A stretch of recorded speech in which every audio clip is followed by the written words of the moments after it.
এটাই হচ্ছে ফারাক্কা ব্রিজ। যখন ফারাক্কা ব্রিজের উপর দিয়ে ট্রেনটা যায় কিংবা কোনো বাস যায়, তখন সবারই মনের ভিতরটা যে কেমন করে সেটা শুধু সবাই জানে। কারণ যারা আকাশপথে যায়, যারা এরকম ব্রিজের উপর দিয়ে ট্রেনের উপর দিয়ে যায়, তখন তাদের মনের ভেতরটা কেমন করে তারাই বুঝে।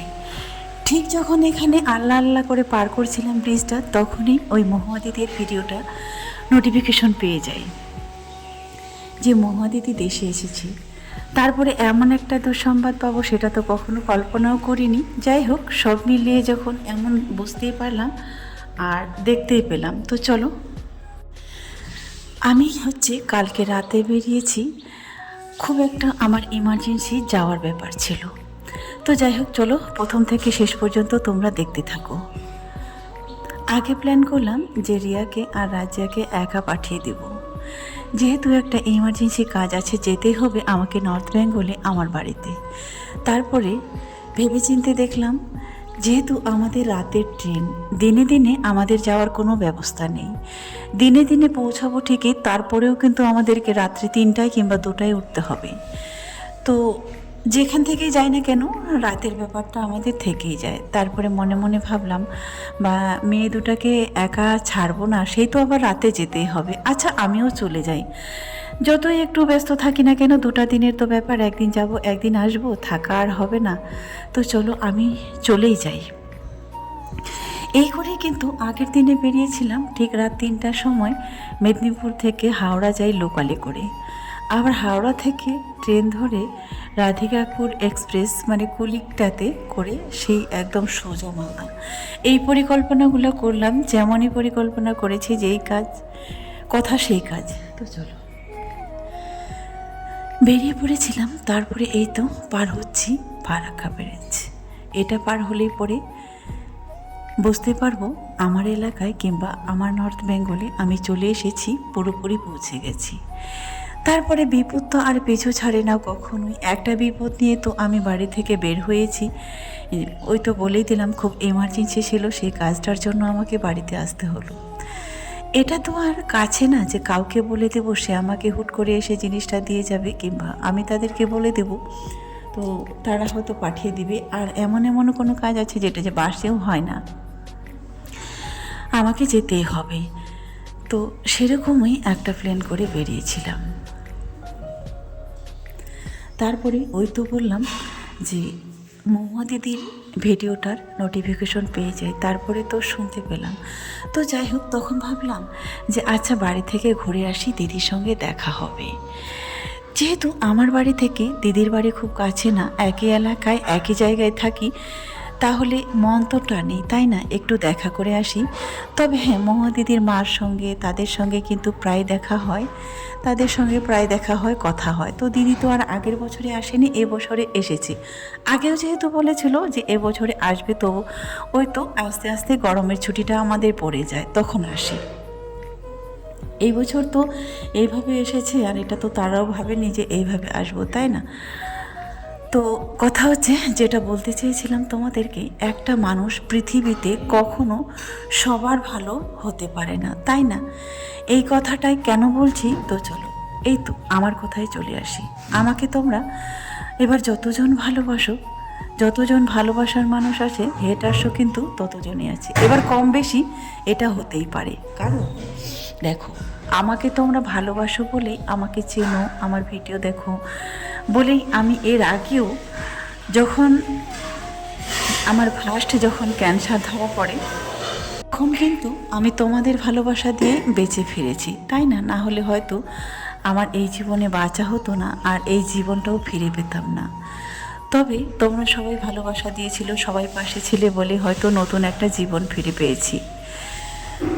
তো চলো, কথাটা এই জন্যই ঘুরে ফিরে আসছি যে একটা মানুষ সবার ভালো হতে পারে না। এই তো বললাম একটু আগে, আমাকে তোমরা যতজন ভালোবাসো, হয়তো তার থেকে কম কিংবা বেশি জন আবার খারাপও বাসো।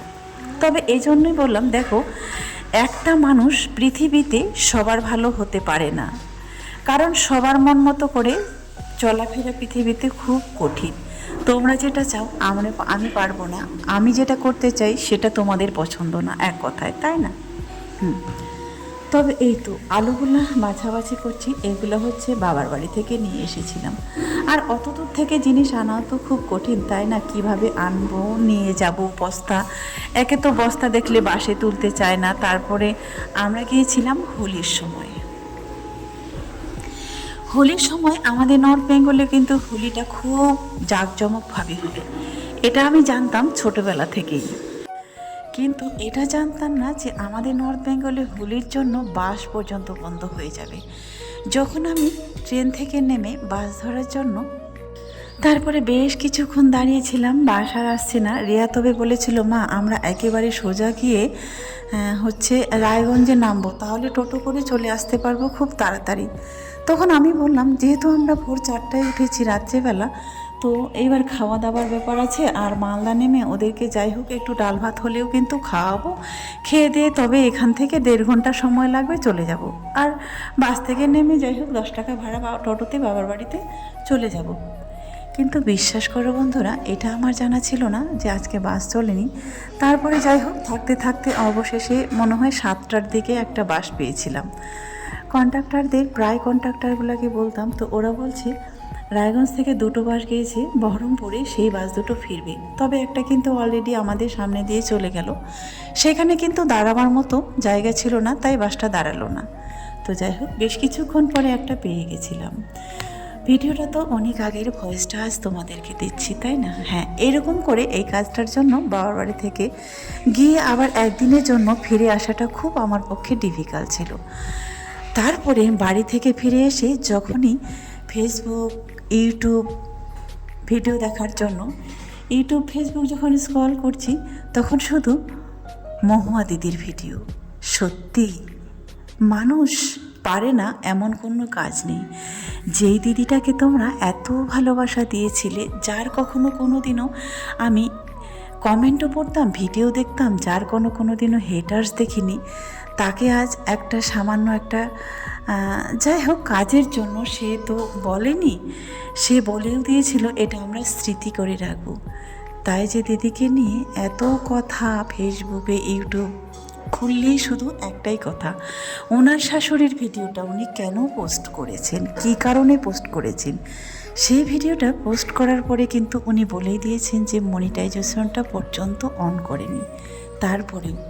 তারপরে আমারও যেন মনে হলো কোথায়, সত্যিই তো আমি ঠিকই বলছি, একটা মানুষ কখনো সবার ভালো হতে পারে না। আর মানুষের ভুল ধরার জন্য এক পায়ে দাঁড়িয়ে থাকে। এই তো সামান্য একটা কথার জন্য, একটা ভুলের জন্য যেন টেনে হিচড়ে তাকে যেন নিচে নামানো হচ্ছে। তবে একটা কথা বারবার যেন মনে হচ্ছে, কে যেন বলেছিলেন, যাদেরকে নিয়ে সমালোচনা বেশি হয় তারা তো শীর্ষে থাকে, তাই না? যারা শীর্ষে থাকে তাদেরকে নিয়েই তো আমরা সমালোচনা করি। দিন শেষে যেন এটাই বারবার মনে হয়। তো সত্যি একটা মানুষ কি করে আমরা বুঝতে পারবো, কি করে বুঝবো যে তোমরা আমাদের ভুল ধরার জন্য অলরেডি এক পায়ে দাঁড়িয়ে আছো। আমরা কখন কি করি, যেহেতু সোশ্যাল মিডিয়ায় আছি, আমরা প্রত্যেকটা ভিডিও পোস্ট করি, আমরা যেহেতু ব্লগার, ভালো মন্দ ডেলি ভ্লগ করি, দিনে যাই করি না কেন সেটাই যেহেতু তুলে ধরি। হ্যাঁ, তারপরেও বলবো পার্সোনালিটি মানুষের থাকেই বটে, যেটা আমাদের পার্সোনাল করে রাখতেই হয়। আমি এই নিয়মটা কোনোদিনও ভঙ্গ করিনি। আজকে যদি করতাম, আমার জীবনে কিন্তু পার্সোনাল জীবনে কিন্তু অনেক কিছু ঘটে যেটা আমি কখনো পাবলিক করিনি, আর করতে চাই নই। কারণ তাহলে তো সেটা আর পার্সোনাল হলোই না, তাই না? তাহলে তো সব কিছু পাবলিকই হয়ে গেল। তো আজকে যদি হয়তো আমার পার্সোনাল ব্যাপারগুলো পাবলিক করতাম, তাহলে হয়তো আমিও সমালোচনার শীর্ষে থাকতাম। এই শেষে এসে যেন এটাই মনে হয়।